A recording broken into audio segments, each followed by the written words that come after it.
Ce programme vous est présenté en partenariat avec Storia Voce, la première web radio dédiée à l'histoire.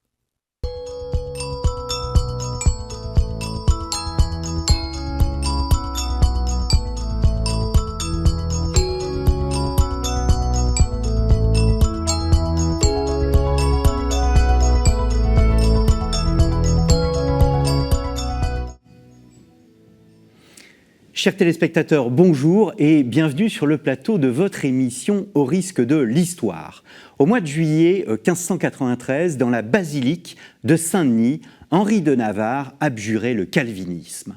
7 mois plus tard, le 27 février 1594, il était sacré à Chartres et entra dans Paris le 22 mars.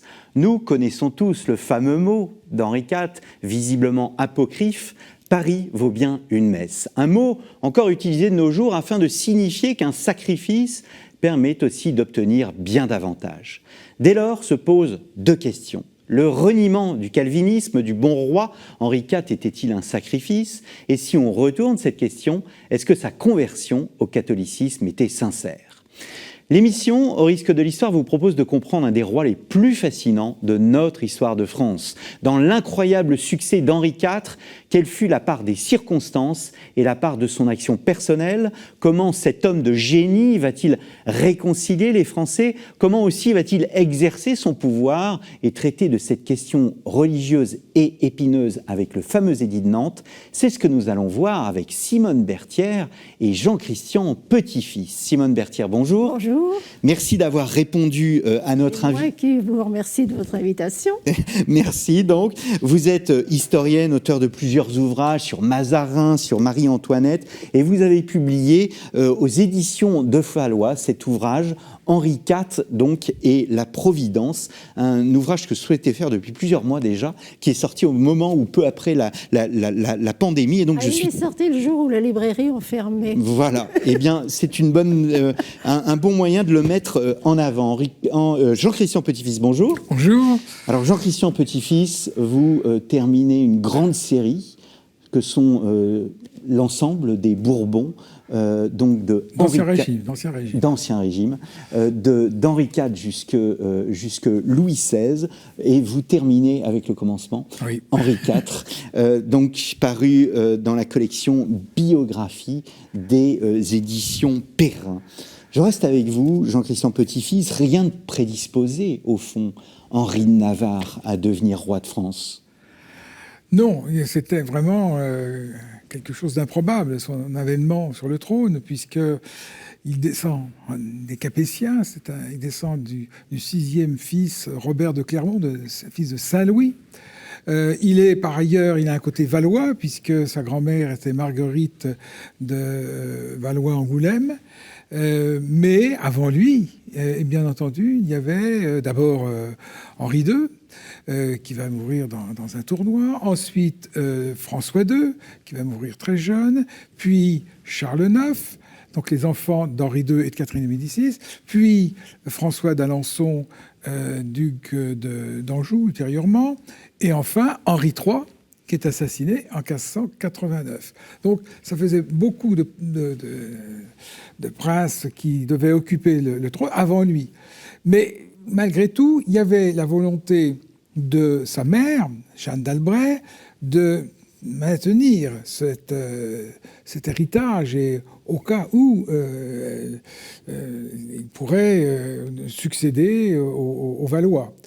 Et c'est ce qui s'est produit par hasard, par une succession de morts et de hasards. Simone Berthière, je voudrais qu'on rentre tout de suite, parce que le thème de l'émission, c'est bien la foi d'Henri IV, oui, et de comprendre cette foi. Or, il y a deux foi, il y a la foi calviniste et la foi catholique. Est-il calviniste par éducation ? Écoutez, oui, mais je voudrais d'abord dire qu'il n'y a qu'une foi, c'est la foi chrétienne. Et pour Henri IV, je pense que c'est essentiel, parce qu'il a quand même été beaucoup ballotté entre catholicisme et réforme. Et je me suis plutôt plongé sur ses origines, sur son adolescence, plus que sur la suite, mais parce que j'avais décidé de m'arrêter au moment où il avait acquis finalement le trône. Donc, je n'ai pas pu traiter de toute l'œuvre politique et économique qui a suivi. Je me suis donné la partie belle, c'est simplement l'histoire de son ascension. Alors, donc, eh bien, Henri IV, il a été tiraillé entre son père et sa mère, qui très vite se sont mal entendus, et ça a tourné à la violence. Et finalement, la mère était devenue réformée, calviniste, intransigeante, enfin vraiment très rigoriste, et le père était resté catholique. Alors, je crois qu'il a été, comment dirais-je, il a été mis en contact extrêmement tôt avec les deux religions. J'ajoute qu'il a passé une partie de son enfance, aux alentours de 9 ans, avec les petits Valois à la cour de Catherine de Médicis, alors où on le laissait suivre le culte réformé, mais où ses amis allaient à la messe. Et tout ce monde-là vivait et jouait ensemble. Il s'est lié, par exemple, d'une amitié très forte avec Charles IX. Donc, il a toujours été, finalement, entre les deux. Il n'a jamais été vraiment prisonnier d'un milieu religieux fermé, sauf quand sa mère l'a repris sous sa coupe et a prétendu en faire le chef de l'Église protestante destinée à conquérir le royaume.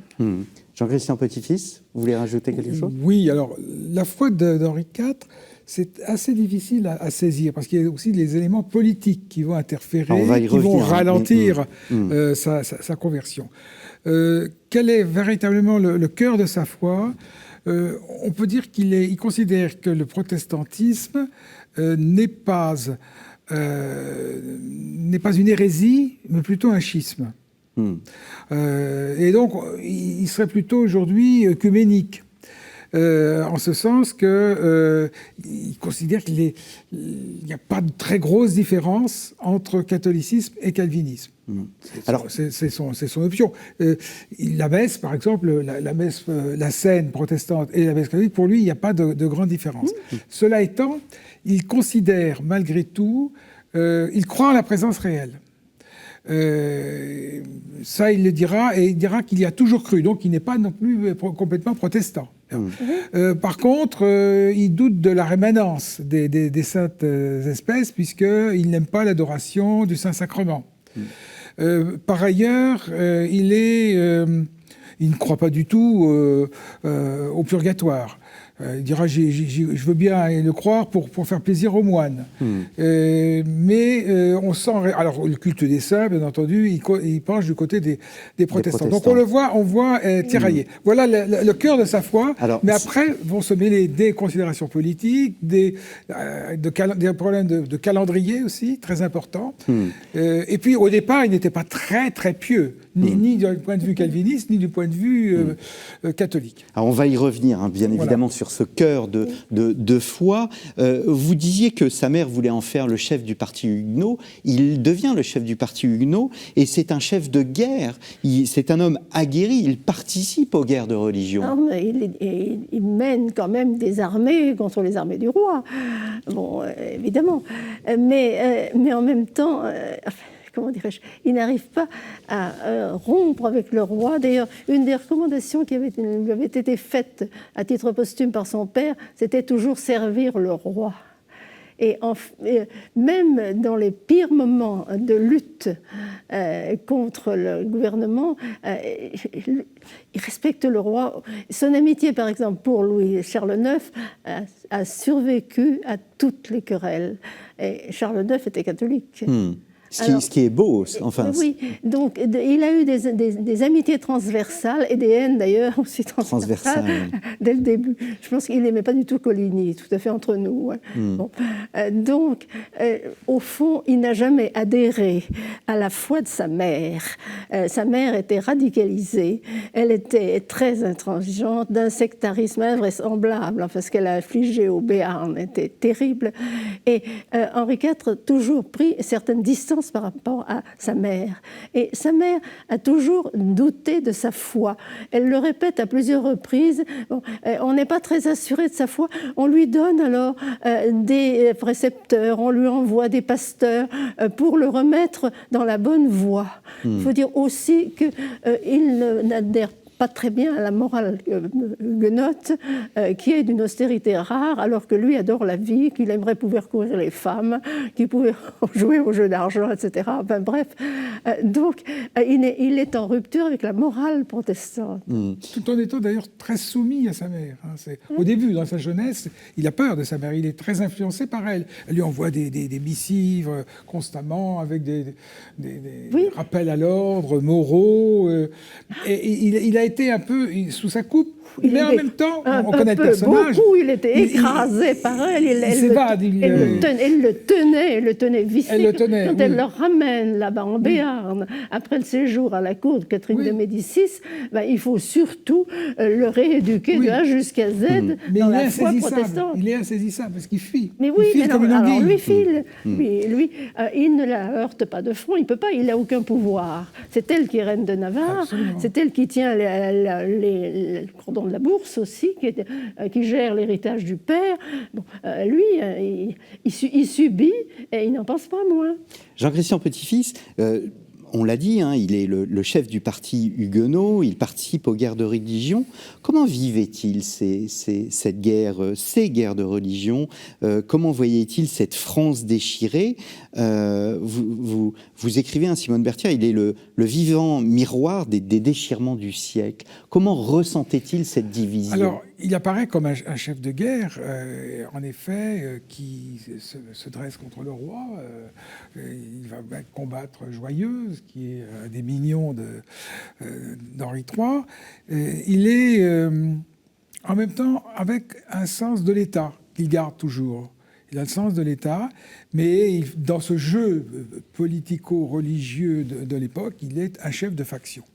Et d'ailleurs, il faut le dire, il ne se convertira pas tout de suite au protestantisme. Il ne reviendra pas tout de suite. Il a changé 6 fois de religion. Bon. Catholique, ensuite calviniste avec sa mère, à nouveau catholique sous l'influence d'Antoine de Bourbon, son père, obligé de se convertir après la Saint-Barthélemy et son mariage avec Marguerite de Valois, et puis maintenu en prison quasiment, entre guillemets, au Louvre, où il ne peut pas quitter le Louvre, et c'est là où il se convertit au catholicisme. Mais il va s'évader, et s'évadant, il va rejoindre les troupes protestantes. Et il ne va pas se convertir tout de suite, parce qu'il y a Condé, qui est un personnage un chef de guerre protestant, et il veut toujours essayer de concilier les choses. Et quand il se convertira, il va se convertir en cherchant à s'allier, par exemple, avec le duc de Montmorency d'Anville, qui est un catholique modéré, pour constituer le parti des politiques, parti des gens modérés. Voilà le personnage. Il cherche un point d'équilibre entre les factions. Alors Simone Berthier, quel type de personnage est-il? C'est un homme, on le sait, très très intelligent, c'est un pragmatique, c'est pas un spéculatif. Les débats religieux l'ennuient. Le débat théologique, oui, mais vous savez, il est imbattable en théologie. Simplement, il trouve que c'est toujours source de conflit et qu'il vaut mieux laisser ça tranquille. Mais quand on l'interroge à la veille de sa conversion pour vérifier qu'il a bien assimilé toutes les vérités de la religion catholique, on s'aperçoit qu'il en sait plus long que ses interrogateurs. Il est très très fort, mais simplement, ça ne l'intéresse pas parce que ça n'est pas source de paix. C'est un homme pratique. Oui, alors ce qui est amusant, c'est qu'au moment où on veut le forcer à se convertir, il résiste et il dit « je demande à être instruit ». En réalité, il connaît parfaitement, sous l'influence de sa mère et de son père, il connaît parfaitement les différences entre le catholicisme et le protestantisme. Comme je le disais, pour lui, il y a peu de différences. Et il campe sur ses positions. Mais il dit, je demande à être instruit. Ou après, au moment du grand saut, du saut périlleux, comme il dit, puisque c'est la dernière conversion au catholicisme, il dira, je voudrais être instruit par un concile national qui permettra peut-être de réconcilier les deux religions. C'est le mythe du colloque de Poissy, où on croit qu'on peut regrouper les deux religions.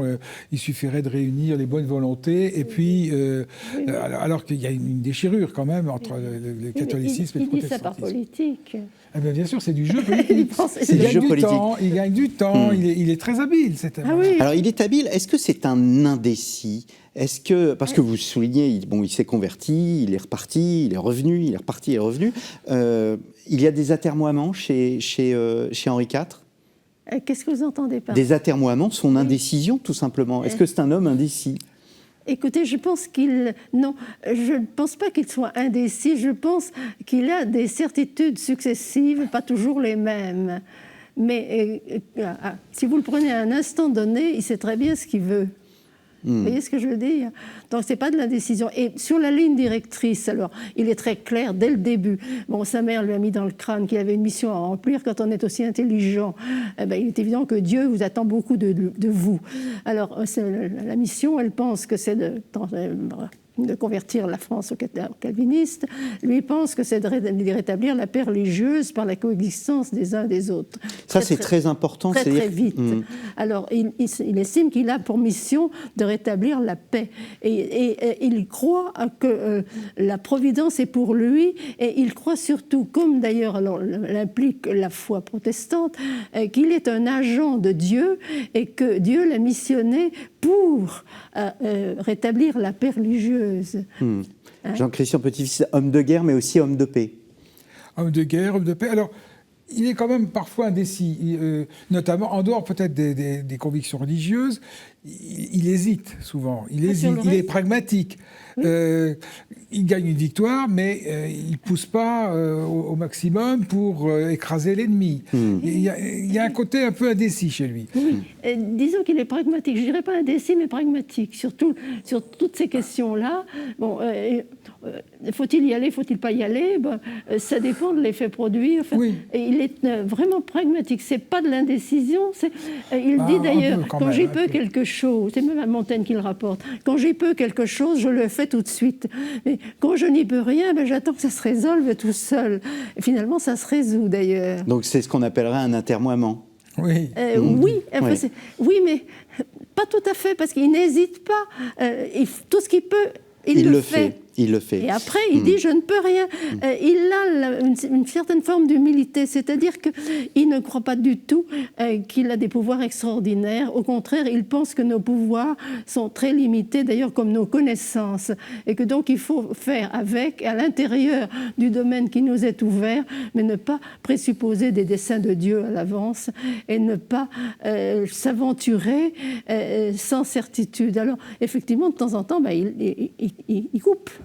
Alors vous montrez bien tous les deux, parce que notre vision des guerres de religion, au fond, c'est deux mondes qui s'opposent, qui se font la guerre. La nuit de la Saint-Barthélemy est un des points essentiels. Or, vous montrez bien que ce sont deux mondes qui se côtoient. Quels étaient par exemple les rapports d'Henri avec Henri III, Henri IV et Henri III? Alors, Henri III est conscient parfaitement, après la mort de son frère Anjou, que le trône doit revenir à Henri de Navarre, au roi de Navarre, puisqu'il est roi de Navarre, sa mère étant morte. Mais il voudrait, et il considère que c'est une nécessité absolue, qu'il se convertisse. Bien sûr. Henri IV, futur Henri IV, Henri de Navarre, n'a pas envie de le faire. Et c'est surtout, donc ils ont des rapports tendus, mais parfois ils se rapprochent. Il y a la fameuse rencontre de Plessis-les-Tours. Ils se retrouvent. Henri III est tiraillé entre la Ligue, qui est extrêmement puissante, qui va même le contraindre à quitter Paris. La Ligue catholique. La Ligue catholique, avec le duc de Guise. Et puis, c'est les factions protestantes. Il essaye de se maintenir entre les deux, jouant des luttes entre catholiques et protestants, entre les armées catholiques et protestantes. Il a lui-même sa propre armée, mais qui va se faire battre à plat de couture par l'armée du roi de Navarre. Il va donc se rapprocher à la fin du roi de Navarre. Mais ça sera quand même très long, parce qu'au dernier moment, la Ligue va le contraindre à quasiment exclure Navarre de la succession. Et il sera obligé de se plier au desiderata du duc de Guise. C'est très complexe, tout cet ensemble. Mais sur le plan... Oui, non, je veux dire que Henri III, c'est quand même un mystique d'une certaine manière. Il est catholique, très profondément catholique, et il a l'impression de trahir le catholicisme en se faisant aider même par Henri IV. Oui, tout à fait. Mais c'est d'ordre personnel. Bon, c'est pas par hasard qu'il participe aux professions de flageolants, qui s'inflige des jeunes, etc. Il y a une forme de mysticisme catholique chez Henri III. Il insiste beaucoup pour sa conversion. Il va lui envoyer le duc d'Épernon, par exemple, pour qu'il puisse le convertir, le décider à franchir le pas. C'est le contraire d'un pragmatique. Henri III. Henri III. Ah oui, il y a un côté mystique. On a beaucoup caricaturé. Sauf quand il s'agit quand même d'estourbir le duc de Guise. Hein.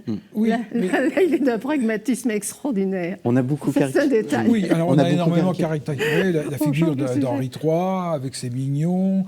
Il n'est pas du tout homosexuel, il a eu des maîtresses, et simplement, c'est un homme qui aime paraître dans une cour assez rustique et au milieu parfois de soldats qui ne sont pas des gens très, très raffinés. Il aime être raffiné, bien habillé, bien vêtu, mais ça ne va pas au-delà en ce qui concerne ses mœurs. Voilà ce qu'on peut dire d'Henri III. Mais Henri III insiste beaucoup auprès de son cousin en lui disant « vous devez vous convertir ». Et en effet, on a du mal à comprendre comment le roi de France, qui va recevoir l'onction de Reims, puisse être un prince protestant. C'est pas possible, c'est pas concevable. Ce n'est pas possible. Pourquoi ? D'un point de vue juridique, parce qu'il y a les lois fondamentales du royaume ? Alors, les lois fondamentales du royaume ne prévoient pas, à ce moment-là, le principe de catholicité. Mais le sacre... Mais c'est ce que je dis, oui. Le sacre, on ne peut pas... Un roi protestant ne peut pas être sacré. Donc, il ne peut pas être sacré dans l'Église catholique. Le principe de catholicité va être arrêté par le Parlement de Paris, le fameux arrêt Lemaître, qui va dire qu'il y a la loi de succession, de mal en mal, il y a également la non-disponibilité de la couronne pour la prince, les lois fondamentales, et intégrant dans les lois fondamentales, la question ne se posait pas auparavant, évidemment, il n'y avait pas de catholiques ni de protestants se déchirant avant le XVIe siècle, va dire le roi de France doit être catholique.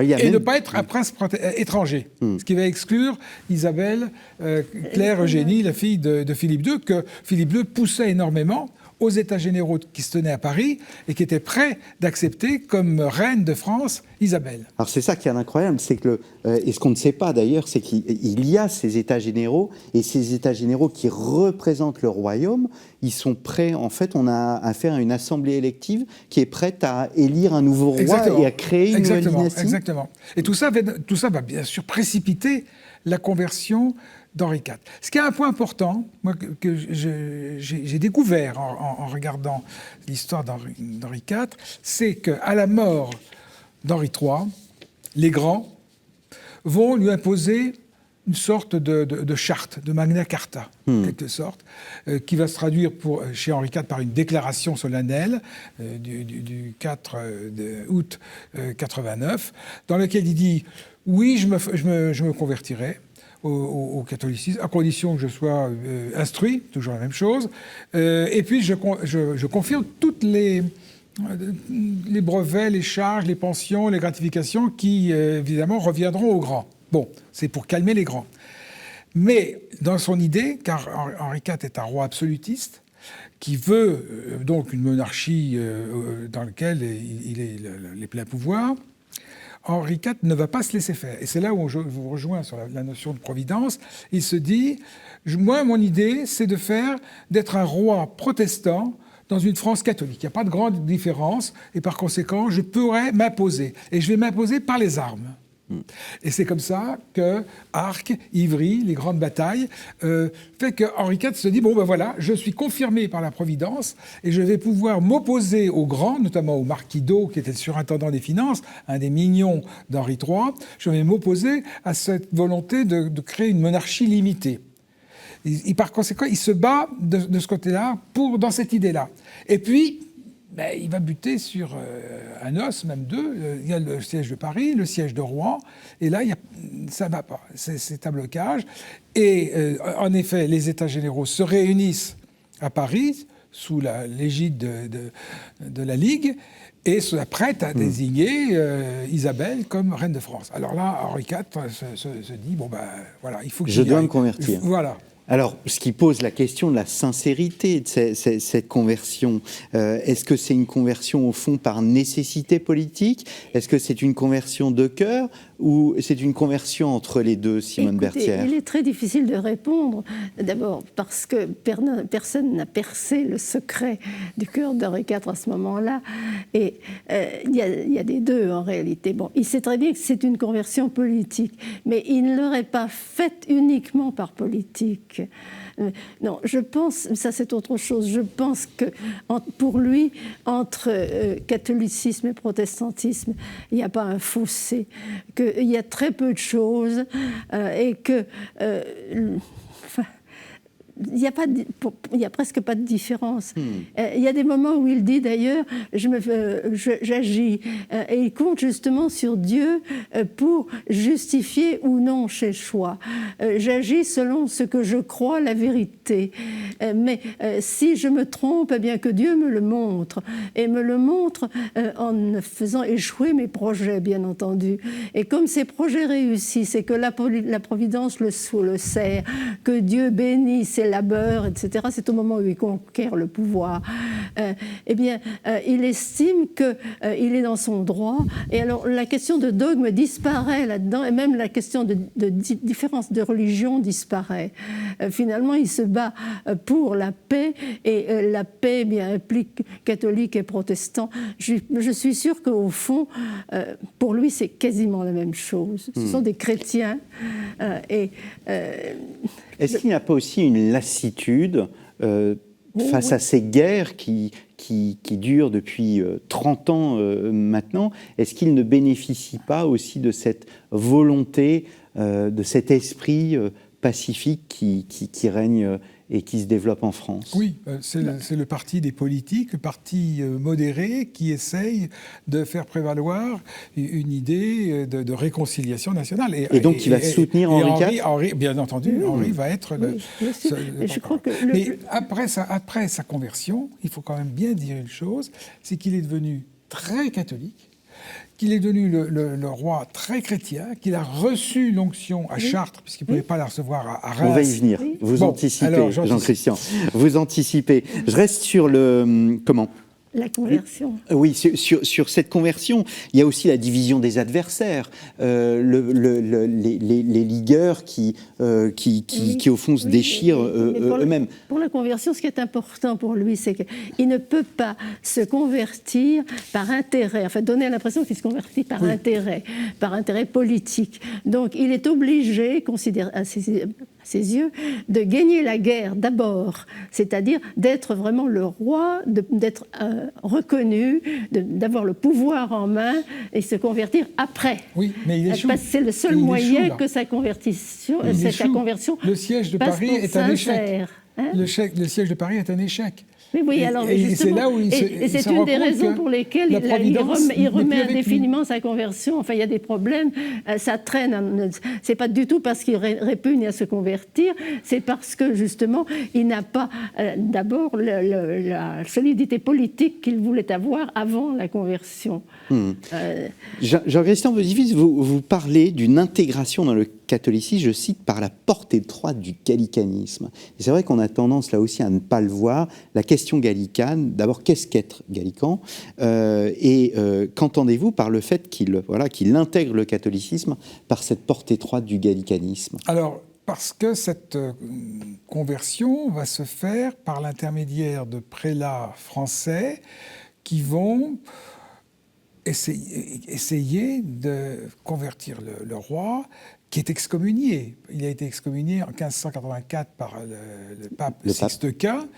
Et le pape Sixte Quint n'est pas du tout, et puis ses successeurs ne sont pas du tout décidés à lever cette excommunication. Donc ça va se faire par l'intermédiaire de Renaud de Beaune, archevêque de Bourges, et puis quelques autres prélats. David du Perron, oui, bien sûr, David du Perron, qui vont le convertir au catholicisme, espérant que Rome acceptera de lever l'excommunication. Donc ça va se faire en 2 temps. C'est d'abord l'Église de France, qui prend des risques vis-à-vis de la papauté. On va donc faire... Est-ce qu'il pouvait y avoir un schisme à l'anglaise, au fond? Oui. Eh bien voilà, c'est ce qui a fait reculer aussi la papauté. C'est que le risque, c'est qu'en effet, il y ait pas un anglicanisme, mais un gallicanisme qui prenne son autonomie vis-à-vis de l'Église de Rome. Donc il y aura nombreuses négociations qui permettront au pape finalement de donner l'absolution, enfin lever l'excommunication et puis donner l'absolution. Il y aura une cérémonie grandiose à Rome pour réintégrer Henri IV dans l'Église catholique. Mais Henri ça IV, sera donc en pas. 2 temps. Mais Henri IV, il ne sera pas, il sera représenté. Il y aura le cardinal de Saint et autres, oui. Simone Berthière, ce qui débloque la situation, c'est ce qu'on appelle l'expédient. En avril 1592, que signifie cette expression et que recouvre cette expression d'expression? J'ai oublié, c'est compliqué. C'est une lettre, c'est un engagement? J'ai complètement oublié l'expédient. Il faut Oui. vous coller. En fait, il passe un véritable examen devant les catholiques, les conférences dites d'initiation. Voilà, il va y avoir des discussions très pointues, et c'est là où on va voir Henri IV qui va faire un peu le tri, montrant qu'il n'est ni vraiment catholique, ni pleinement catholique, disons, ni pleinement protestant. C'est là ce que j'expliquais tout à l'heure. Il croit, et il dira « j'ai toujours cru en la présence réelle », par exemple. Oui, ça, oui. Les calvinistes, ils considèrent que c'est un pur symbole et qu'ils dénoncent les catholiques qui adorent le Dieu de Pâques, comme ils disent, le Dieu de Pâques. Donc il y a quand même de grosses différences entre le catholicisme et le protestantisme, en dépit de ce que dit Henri IV. Hein. Alors, quand il se convertit à la fin, il y a un moment où il dit à Duperron et au prélat catholique qui le patronne, je vous confie mon âme, enfin, mon salut éternel est entre vos mains, parce que maintenant je m'engage, vous m'engagez dans cette voie, dans une voie dont je ne sortirai jamais, je ne sortirai qu'à ma mort. Donc vous êtes responsable de mon salut éternel. Autrement dit, ça signifie quand même que il aurait pu avoir le salut éternel par une autre voie. Oui, peut-être que lui en était convaincu, il le considère en effet. Mais une fois qu'il aura, c'est ce que je disais aussi... il est toujours entre les deux, hein, toujours entre les deux. Alors, il passe cet examen, il répond, c'est là où il dit aussi qu'il ne croit pas au purgatoire, et puis finalement, il acceptera Le purgatoire, vous savez, la haine des protestants pour le purgatoire vient surtout de ce que l'Église catholique en avait fait un fonds de commerce pour financer la construction de Saint-Pierre de Rome. Oui, les indulgences. Bon, alors, c'était pas du tout théologique à l'origine. Alors, il y a cette phrase qui est une phrase magnifique. « Je mets aujourd'hui mon âme entre vos mains, leur déclara le roi, les larmes aux yeux. Je vous prie, prenez-y garde, car là où vous me faites entrer, je n'en sortirai que par la mort, et de cela je vous jure et proteste. » Les larmes aux yeux, c'est une réécriture ou c'est la conscience que l'on arrive à un moment historique qui est qu'au fond, c'est la fin de la guerre? Oui, il va rester catholique jusqu'au bout. Il va rester fidèle. Et même, alors, il a une grande dévotion pour la Vierge Marie, par exemple, ce que n'ont pas les protestants. Et il se considérera, au moment après le sacre, comme vraiment loin du Seigneur. Il a reçu l'onction. il croyait en la providence, mais là, cette fois, il a l'onction spéciale qui est accordée au roi de France. Donc c'est presque un sacrement, un 8e sacrement, comme on le dit. C'est un 8e sacrement, l'abjuration. Février 1594, c'est le sacre à Chartres. Pourquoi Chartres? Pourquoi pas Reims? Parce qu'à Reims, il y avait la Ligue. C'était occupé par la Ligue. Donc la ville ne pouvait pas l'accueillir. On ne pouvait pas accéder à Reims, c'est tout.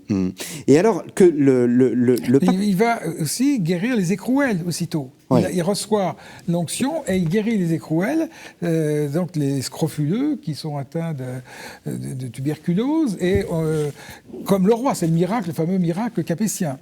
Le roi te touche, Dieu te guérisse. Voilà. Et là, évidemment, les protestants, eux, récusent complètement cette interprétation.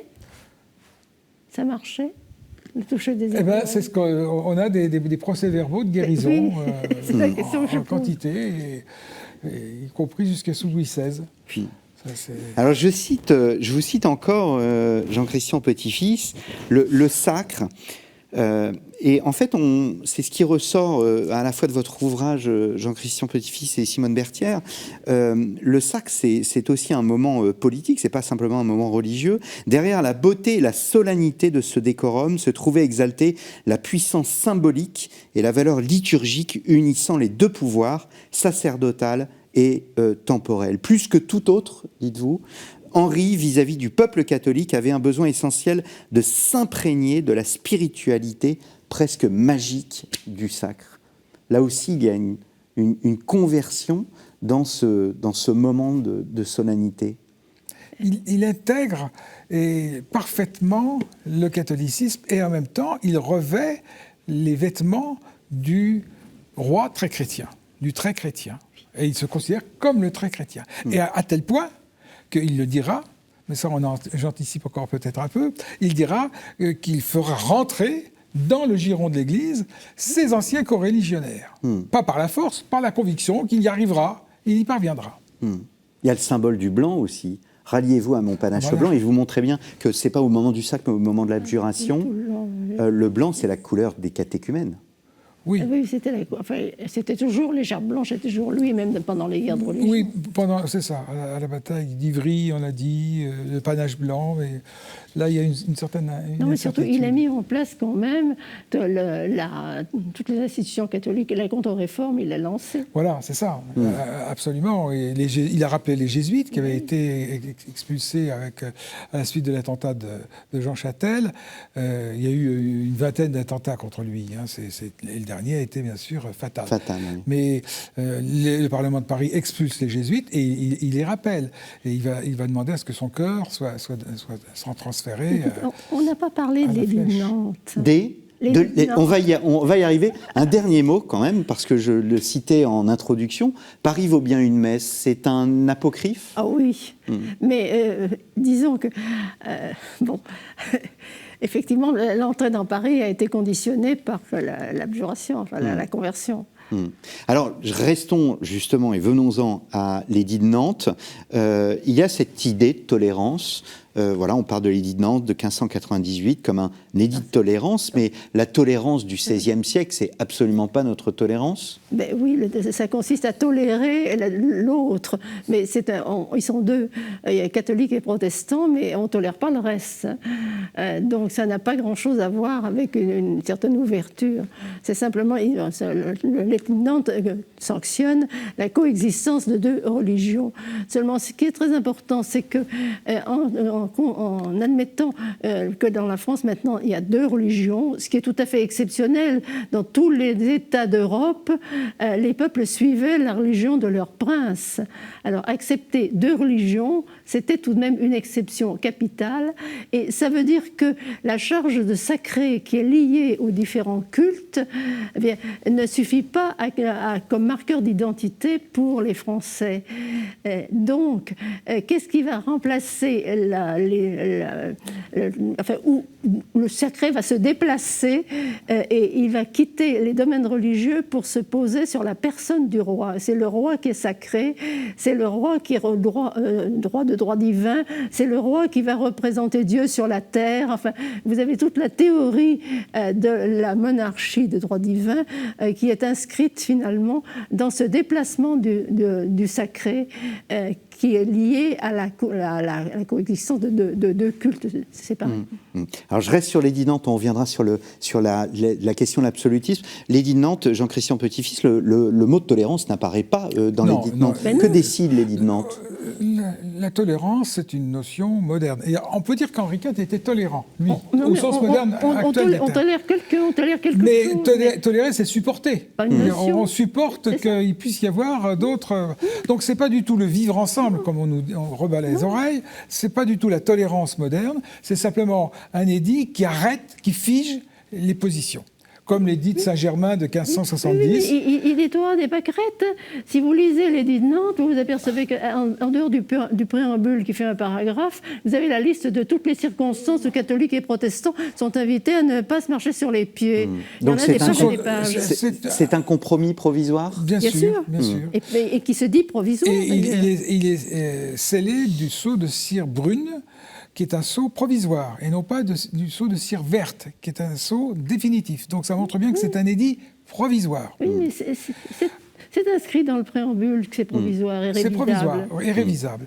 Et qu'est-ce qu'on reconnaît la liberté de culte. En revanche, l'aménagement des cultes est très restreint à l'égard des protestants. Il y a un certain nombre de villes qui leur sont accordées, mais pleinement. Mais en revanche, Paris est interdit, Rouen est interdit, Lyon est interdit aux catholiques, un certain nombre d'autres villes aussi.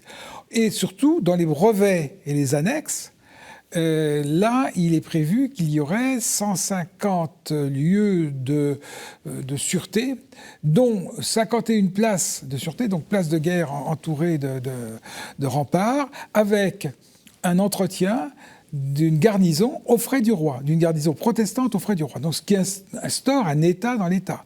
Et c'est pour ça d'ailleurs que Henri IV était bien déterminé à reprendre et à revenir sur cet édit de Nantes. Il n'en a pas eu le temps, mais il l'aurait certainement fait. Et son fils le fera, ce qu'on appelle les guerres de religion du temps de Louis XIII. En fait, ce sont des guerres contre cet État dans l'État qu'est le protestantisme, avec son organisation synodale, qui forme une sorte de quatrième ordre. Comme le disait le professeur Mounier, il y a les trois ordres, clergé, noblesse et tiers état, et puis il y a une sorte de quatrième ordre qui a un statut particulier, et ça, c'est pas concevable au moment où l'État absolutiste s'installe, la centralisation se renforce. Mais oui, mais c'était déjà inconcevable avant. Mais les protestants avaient un État dans l'État. Et si Henri IV ne le supprime pas, c'est parce qu'il ne peut pas. Au moment de l'édit de Nantes, il n'a absolument aucun moyen de mettre fin à l'État protestant, parce que l'État protestant avait encore toute ses puissances militaires. Et le rôle de Richelieu, ensuite, au moment du siège de La Rochelle, etc., ça va être de tuer l'appareil militaire des protestants. Mais Henri IV, s'il leur laisse des places de sûreté pour un certain nombre d'années, il y a tout un encadrement. Mais c'est tout simplement parce qu'il ne peut pas leur reprendre. Bien sûr. Henri IV est tellement pragmatique que les choses difficiles, impossibles à traiter, on ne les traite pas, on les file aux successeurs. Voilà. C'est pour ça que Louis XIII, quand il prend l'édit de grâce d'Alais, 1629, là, fait véritablement un acte de tolérance à l'égard de la religion protestante, sans donner toutes ces garanties, puisque c'est lui qui détruit l'acte d'Alais, détruit tous les brevets et annexes qui aménageaient justement tout ce système militaire, politico-militaire accordé aux protestants. Donc le véritable édit de pacification religieuse, c'est l'édit de grâce d'Alais et non pas l'édit de Nantes. Et bien sûr, mais il ne peut intervenir qu'après la prise de La Rochelle, le siège de La Rochelle, et qu'après la victoire militaire qui a mis à bas l'appareil militaire protestant. Oui. Mais ça, Henri IV aurait voulu le faire, qu'il n'aurait jamais pu le faire. Évidemment, pour la plupart, ses amis par-dessus le marché dedans. Mais ce n'est pas uniquement par solidarité avec ses anciens co-religionnaires, c'est tout simplement parce que à l'impossible, nul n'est tenu, et si on y touche, ensuite on déclenche des catastrophes. Henri IV avait cette espèce de prudence, n'est-ce pas Prudence, on arrange, on règle tout ce qu'on peut régler, le reste, on met de côté. Alors nous n'avons pas parlé de l'entrée dans Paris, mais l'entrée dans Paris est un triomphe. Comment est reçu le texte de l'édit de Nantes en 1598 ? Comment est reçu à la fois par les protestants et par les catholiques ? Dans Paris, l'entrée dans Paris ? Non, pas dans Paris, de manière générale. En France, comment est reçu le texte ? L'édit de Nantes ? Oui. Mais écoute, je ne sais pas s'il fait tellement de bruit. Ah ben non, mais il déplaît aux protestants. C'est un édit comme des autres. Enfin, il déplaît aux catholiques. Un édit de pacification, c'est tout. Oui. Est-ce que en fait, on a tendance à l'oublier, mais il s'inscrit à la suite d'un long, non pas chapelet, mais bien sûr, il y a une série d'édits, mais la différence avec les précédents, c'est que lui, il est appliqué, ce qui n'était pas le cas des précédents. Mais alors comment se fait-il que finalement il arrive à imposer cette paix alors qu'il suscite l'opposition à la fois des protestants et des ligueurs ? Qu'est-ce que ça signifie ? Parce qu'il n'y a plus personne en face, il n'y a plus de leader en face. Il est tout seul, le combat finit faute de combattants pour une large part. Mais il faut dire aussi qu'il y a l'énergie d'Henri IV, qui est un homme autoritaire, qui va l'imposer au Parlement. Et ça va durer d'ailleurs de nombreux mois avant que les différents parlements de Paris d'abord et puis les parlements de province acceptent. Il va arriver au Parlement de Paris, Louis XIV ne fera que copier ce geste, botter avec l'épée à la main en disant vous sommes d'enregistrer l'édit de Nantes. Parce qu'il y a des résistances, bien entendu, au niveau de la noblesse de Rome, parlementaire, qui est plutôt d'influence protestante, qui n'adhère pas pleinement à cet édit. Donc Henri IV l'impose. On représente souvent Henri IV comme un homme affable, généreux, méridional, et ça fait partie du mythe Henri IV. C'était pas le bravo. Mais c'était un homme aussi autoritaire. Terriblement autoritaire et coléreux en plus. Il avait la réputation d'être colère. Et il le savait d'ailleurs. Il essayait de se maîtriser.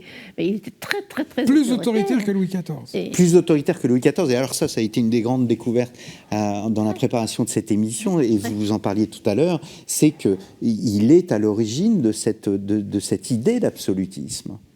Oui, parce que l'État, par l'édit de Nantes, va se placer au-dessus des religions, dans l'ordre temporel, bien entendu.